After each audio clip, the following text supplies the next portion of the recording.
કાલા દાખલા ગયા મજા આવી ને? પણ એ બધા દાખલાઓની અંદર એક ખાસિયત છે દીકરાઓ કે એની અંદર બધામાં x² નો સહગુણક એક જ હતો. આજે આગળ જઈએ થોડું એવું ચાર સૂત્ર યાદ છે ને? બે વર્ગમૂળ વગરના, બે વર્ગમૂળ વાળા, એ આપણે આપણી રીતે કરી, બીજા ન દેતા ભરાઈ જવું. આવું દેખાય, વર્ગમૂળ દેખાય. પૂર્ણ વર્ગ બનાવવા માટે અહીંયા દીકરાઓ x² નો સહગુણક કેટલો છે? 4. 4 મેં લીધો કોમન. કાલે કેટલાકના પ્રશ્નો હતા, સર 4 કોમન કેમ નીકળે? દીકરાઓ કોમન લેવું એટલે એટલા વડે ભાગવું. મેં 4 કોમન લીધા, ત્યાં 4/4 1 થઈ ગયો. અહીંયા 3/4 નો ભાગી શકાય એટલે કેટલું રહેશે? કેટલું રહેશે? 3/4 1/4. હવે દીકરાઓ મેં તમને કીધું તે પ્રમાણે જરાક યાદ કરો. આને તમારે 1/2 વડે ગુણવાનો, તો 3/4 ગુણ્યા 1/2 3/2 કે 3/8 ને, એનો વર્ગ. આનો વર્ગ અહીંયા કરવાનો અને કમ્પલસરી શું કરવાનું? માઈનસ 9/64. રેડી? હવે આનું સાદું રૂપ આપો. અહીંયા કેટલા થશે? 16 ચોક 64 ઓછા 16, આ તો 3/8 આવશે. ઓછા 16 ઓછા 9 ઓછા 25 છેદમાં કેટલા દીકરાઓ? 64. અહીંયા કેટલા આવશે? 3/8. અહીંયા આવશે 25/64. રેડી? અહીંયા કેટલા? હવે આ 1/√4 ક્યાં આવ્યું? દીકરાઓ અહીંયા કિંમત મૂકો તો વર્ગમૂળમાં 4 એટલે √4 લખી દીધા. અહીંયા 4 છે તો √4 આવી ગયા. એનું શું થઈ ગયું? 1/2. હવે આ સૂત્ર યાદ કરો તો log mod 1/√x² - b. વર્ગમૂળ છે ને x² નો સહગુણક પ્લસ, તો જવાબ શેમાં આવશે દીકરા? log mod x પ્લસ બેઠે કા બેઠા. તો log mod x પ્લસ કેટલા છે દીકરા? આપણે કેટલા મેળવ્યા? 3/8 પ્લસ બેઠે કા બેઠા. દીકરા બેઠે કા બેઠા એટલે આ પદ લખવાનું. આ નહીં લખી, આ છે એનું વિસ્તરણ આ થાય, એનું વિસ્તરણ આ થાય. ભૂલે ચૂકે આ નો લખી દેતા. મુસીબત આ છે એકા દાખલામાં આ લખાશે. શું લખાશે બોલો? x². અહીંયા કમ્પલસરી શું આવે? મેં માઈનસ જાતે રન કર્યું. અહીંયા compulsory plus x² plus 3/4x minus 1/4 plus c. બધાને રેડી?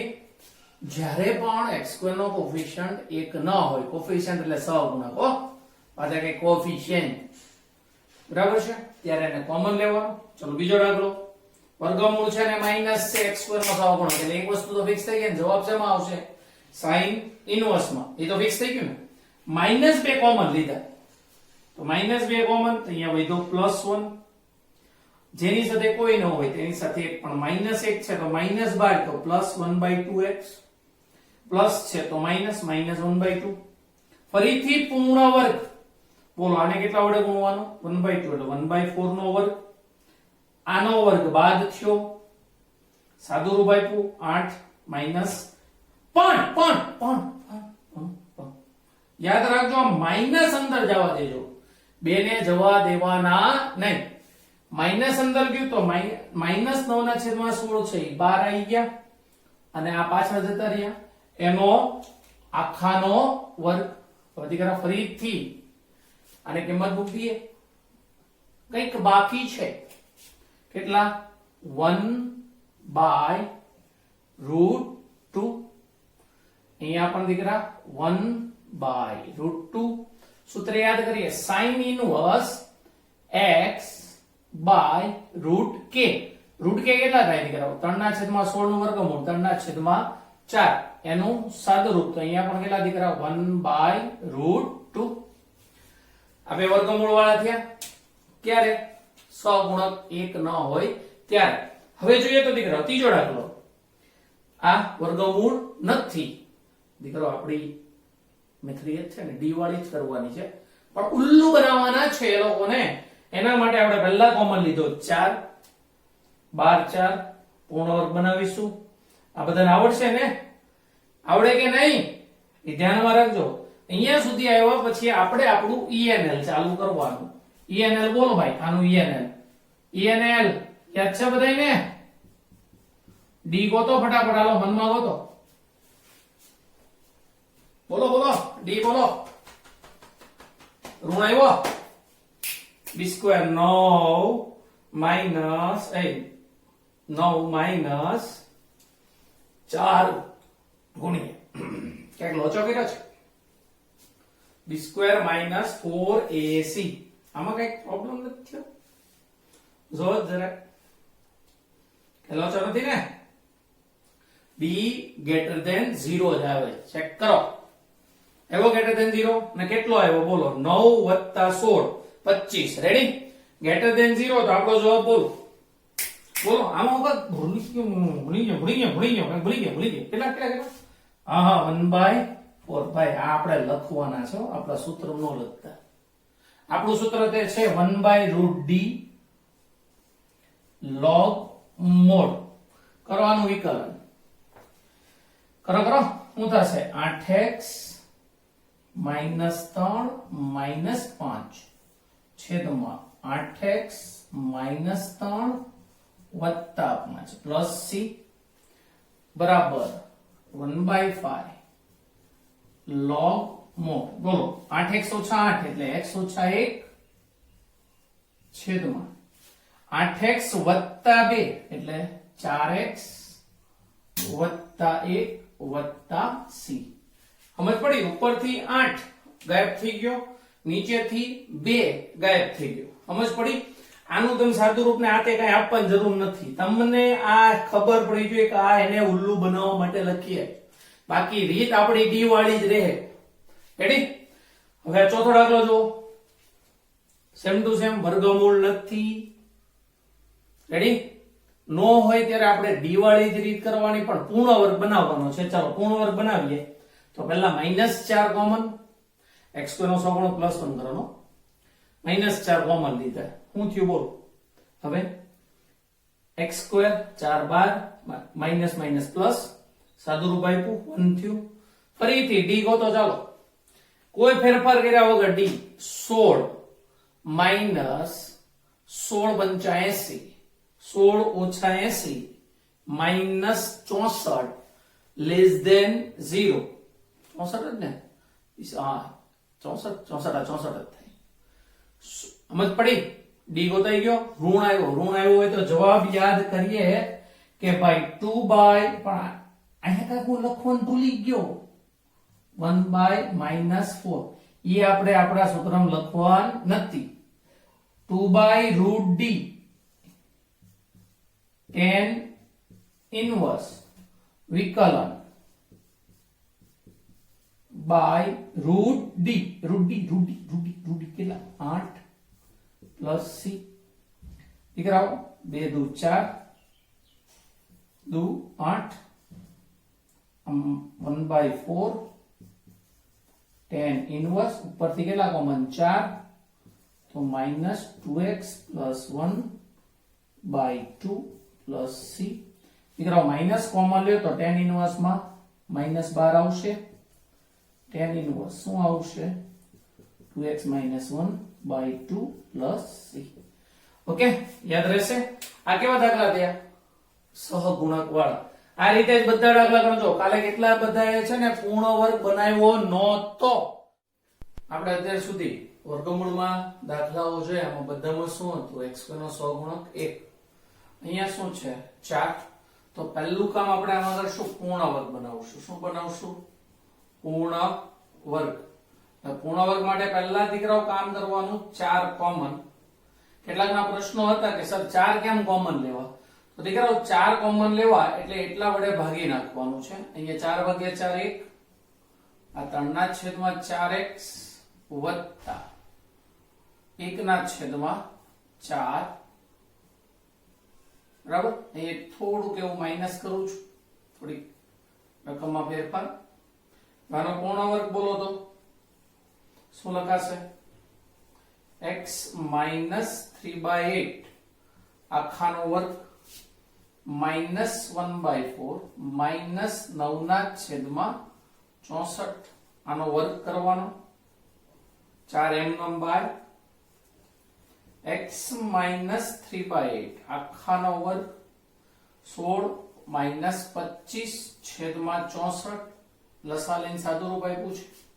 હવે પછી તમારે જે પદ લખવાનું છે તે પદ લખવું ખાસ કે I બરાબર ઇન્ટિગ્રેશન વર્ગમૂળમાં 4 વર્ગમૂળમાં શું લખાશે x માઇનસ 3/8 આખાનો વર્ગ ઓછા 25 ના છેદમાં 64 dx.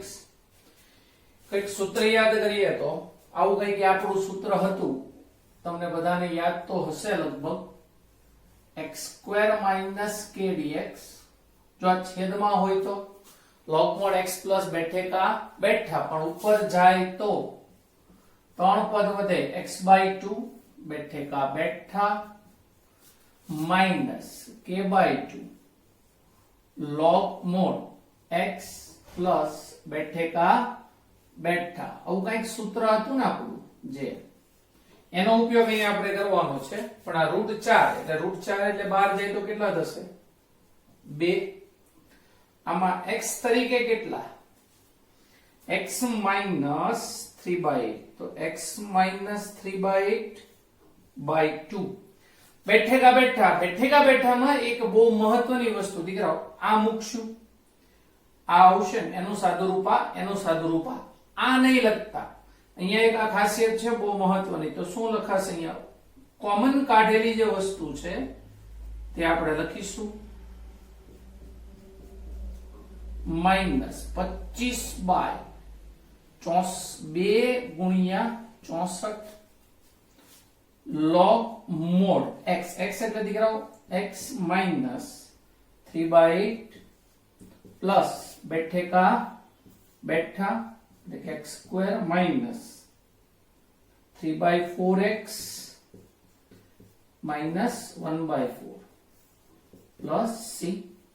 હવે મેં એવું કીધું તો આ બે અંદર ગુણવાના, પણ અહીંયા નહીં, આમાં કમ્પલસરી. તો શું લખાશે, આનો લસા લઈએ તો શું થશે 8x minus 3 છેદમાં 16.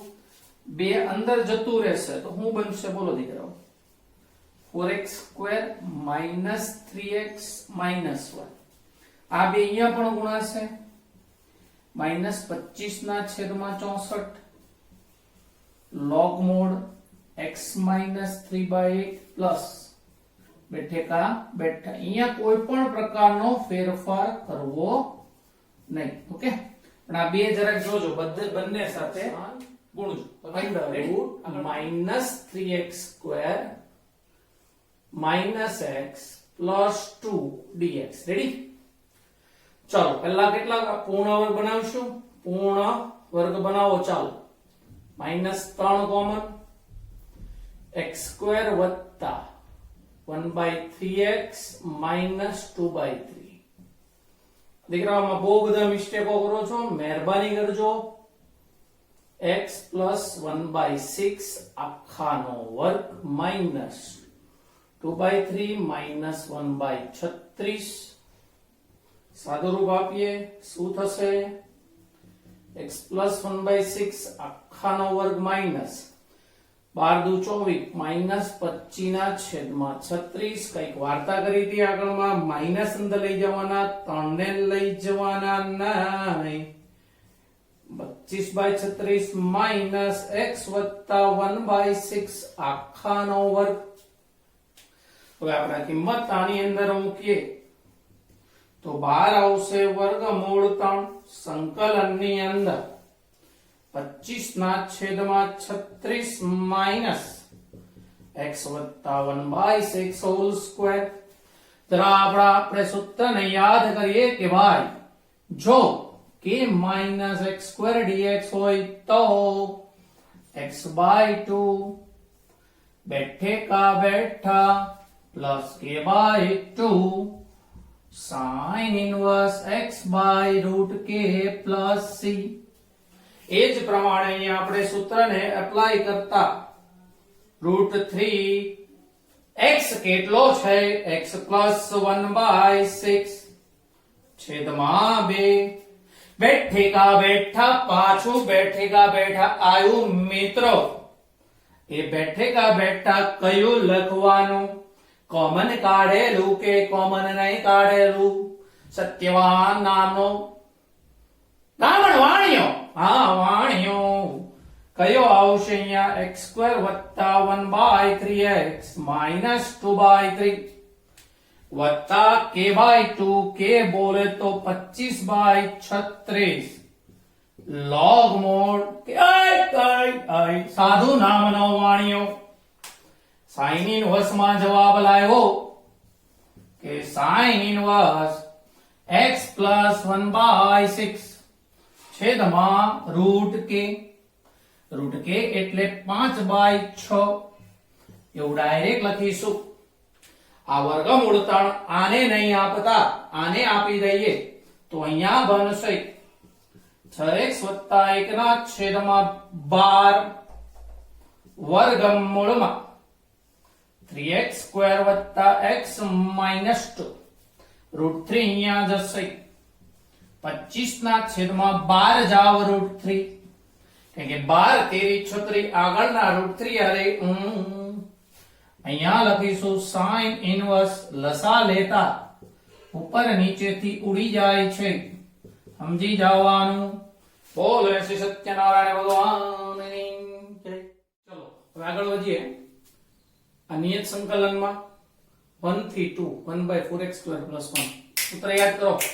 1/px² + k 1/√pk tan inverse √px/√k 1 થી 2 લિમિટ મૂકી 1/4 એટલે 1/2 tan inverse 2 દુ 4 પહેલા upper limit minus lower limit tan inverse 4 - tan inverse 2. બીજું ચેપ્ટર યાદ કરો. tan inverse x - tan inverse y બરાબર tan inverse x - y ના છેદમાં 1 + x * y. આ એનો જવાબ tan inverse 2 ના છેદમાં 9. બીજો દાખલો જોઈએ. 2 થી 3 e5 - 2x + x. બોલો e5 - 2x નું સંકલન. e(x) નું સંકલન e(x) પણ અહીંયા 5 - 2x છે તો e5 - 2x છેદમાં x નો સહગુણક કેટલો? -2 લિમિટ 2 થી 3 x નું સંકલન x²/2 લિમિટ 2 થી 3 મેં તમને કીધેલું છે લિમિટ બને ત્યાં સુધી સેપરેટ આપો તો વધારે સારું છે. હવે અપર લિમિટ પહેલા મૂકીએ તો 5 - 2 તેરી 6 ઓછા e5 - 2 દુ 4 છેદમાં -2 તો છે. અહીંયા 3 નો વર્ગ 9 ઓછા 2 નો વર્ગ 4 છેદમાં 2 e ની 5 - 6 એટલે -1 ઘાત ઓછા e ની 5 - 4 એટલે 1 ઘાત છેદમાં -2 વત્તા 5 ના છેદમાં 4. એટલે સિમ્પલ દાખલાઓ આપણે ગણવાના છે, તેમાં આપણે લિમિટ એપ્લાય કરવી. પણ થોડાક રૂલ્સ એન્ડ રેગ્યુલેશન છે જોઈએ. 0 થી π/4 sin² x વત્તા tan x. બોલો sin² x આવે તો સૂત્ર 1 - cos 2x/2 cos² x આવે તો 1 + cos 2x/2 sin³ x આવે તો અગાડી 3 પછાડી 3 છેદમાં 4 cos³ x આવે તો અગાડી 3 પછાડી 3 છેદમાં 4 sin હોય તો માઈનસ cos હોય તો પ્લસ. એ સૂત્ર મૂક્યું મેં sin² x નું સૂત્ર 1 - cos 2x/2 + tan x 1 નું સંકલન x બધી કરો મેં બે કીધું સેપરેટ આપી દેવાનું x/2 0 થી π/4 માઈનસ cos 2x નું સંકલન sin 2x/2 2 તો હતો 2 2 4 0 થી π/4 વત્તા tan x નું સંકલન log mod sec x છેદમાં 1 એટલે લખો દીકરો સહગુણક k 0 થી π/4. હવે લિમિટ મૂકીએ. અપર લિમિટ π/4 -0 છેદમાં 2 અહીંયા π/4 મૂકો તો sin 2 * π/4 એટલે sin π/2 ઓછા 2 * 0 તો 0 છેદમાં 4 આવે તો મેં 2 લખ્યા ભૂલ છે છેદમાં 4 log. અહીંયા મેં તમને કીધું તું જ્યારે પણ log આવે ત્યારે અપર લિમિટ અંશમાં અને લોઅર લિમિટ છેદમાં. તો sec π/4 છેદમાં sec 0 બરાબર sec π/4 છેદમાં sec 0 π/8 આગલા થશે 1/4 log sec π/4 ની કિંમત 2 અને sec 0 1 તો √2/1 π/8 માઇનસ 1/4 પ્લસ દીકરા √2 એટલે 2 ની 1/2 ઘાત એ ક્યાં આગળ આવશે 1/2 log 2 આ બધી કાળજી રાખજો ગણતરીમાં બહુ મહત્વનું છે કઈ યાદ આવે તો પૂર્ણવર્ગ બનાવ્યો એ તો આપણે ખાલી એને ઉલ્લુ બનાવ્યા આનો આંકડો કોણ ગોતવાનો થશે d ગોતો તો 4 ઓછા 4 ગુણ્યા -3 4 તેરી 12 12 ને 4 16 ધન આવ્યો ધન એટલે 1/√d log mod વિકલન માઈનસ √d છેદમાં વિકલન પ્લસ √d લિમિટ ક્યાંથી ક્યાં 4 થી 5 1/4 ઉપરથી કેટલા કોમન નીકળશે 2 2 કોમન એટલે x ઓછા 3 નીચેથી પણ 2 કોમન x વત્તા 1 ફરી આમાં જે લિમિટ મૂકી છે એની બરાબર જોજો ચલો પહેલા મેં 5 મૂક્યા તો 5 ઓછા 3 ના છેદમાં 5 વત્તા 1 આખાના છેદમાં હોય એટલે 4 મૂકવાનો તો દીકરાઓ 4 મૂક્યા તો 4 ઓછા 3 એના છેદમાં 4 વત્તા 1 અંશ કેમાં જતો રહે સાદું રૂપ આપ્યું 5 ઓછા 3 એટલે 2 6 5 1 આ એનો જવાબ આવા દીકરાઓ સિમ્પલ મેથડના ક્વેશ્ચનો છે એની એ જ રીત છે જાતે ગણવાના છે ઓકે મળીએ